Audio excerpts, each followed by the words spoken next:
It's the WP Minute. This episode is brought to you by the WP Minute. If you have a story to tell or want to contribute 1-minute audio clips to our podcast, please reach out to us at thewpminute.com/contact.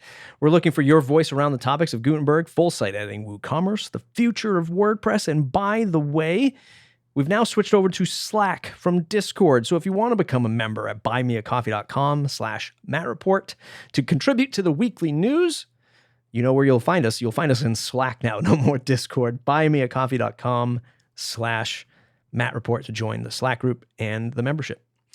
In the news, there has been a lot of feedback of full site editing in the latest release of WordPress. The team over at make.wordpress.org is looking for people to sign up for usability testing by June 24th. That's just in a couple days. This outreach program is going to try something new and pair up members of the program with community designers. Once paired, they'll then find the time between the June 20th and July 1st to record a 15-minute Zoom call going through one of two tasks, creating and applying a new header and customizing patterns. WordPress.org is now strongly recommending that theme authors switch to local hosted web fonts. Sarah Gooding writes over on The Tavern that a recent German court case found a website using Google hosted web fonts. In order to comply with GDPR, WordPress themes should switch to locally hosted web fonts.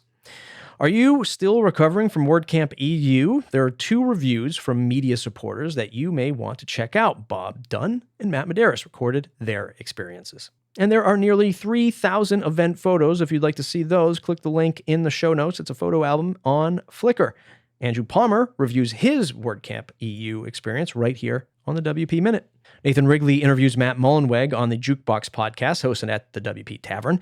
Mullenweg shares his reflections on WordPress and the changes to come in the future. WooCommerce 6.6 was released, and you can find the complete changelog over on WooCommerce sites for the recent changes. I was really thinking that they'd just get the release versions in line with WordPress core and WooCommerce, but it doesn't look like that's going to happen. From our contributors and producers, Eric Karkovac writes about the CMS landscape, including WordPress, on the latest WP Minute. Eric makes a good argument about why a freelancer would not choose WordPress for building a website. What's with the WordPress vibe? Changes and acquisitions seem to be published weekly now. Acquisitions in WordPress have created some concern among smaller businesses and entrepreneurs as we compete with very big companies with much larger budgets. Mark Zara has a little survey on Twitter asking if you had to double down in one area in the next 6 months with the goal of generating growth, what would it be? There were several layoffs reported lately on from Elementor and Envato. James Giroux tweeted about the status of Envato and Elementor, announcing significant redundancies in the last week. You can help those affected by, number 1, celebrating wins publicly and calling out individuals by name. Number 2, adding to their LinkedIn profiles. And number 3, introducing them to your own network. Next up, the Simplified Business Minute by Sam Munoz. Hello there. This is Sam Munoz, co-host of the Making Website Magic podcast and community manager for developer relations at WP Engine with your Simplified Business Minute. There are so many things you can automate in your business to make it run more efficiently, but the thing that I never automate are key client interactions. Let's talk about some examples and the value of the quote-unquote personal touch. Although it may be more time-consuming, I always personalize the following interactions. The proposal. It's custom. I record a video walkthrough and it's curated to them. The follow-ups.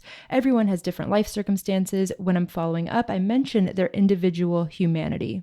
Check-ins with past clients. If I really want to create new work for myself through past clients, I'm writing a personalized email noting their business and past projects.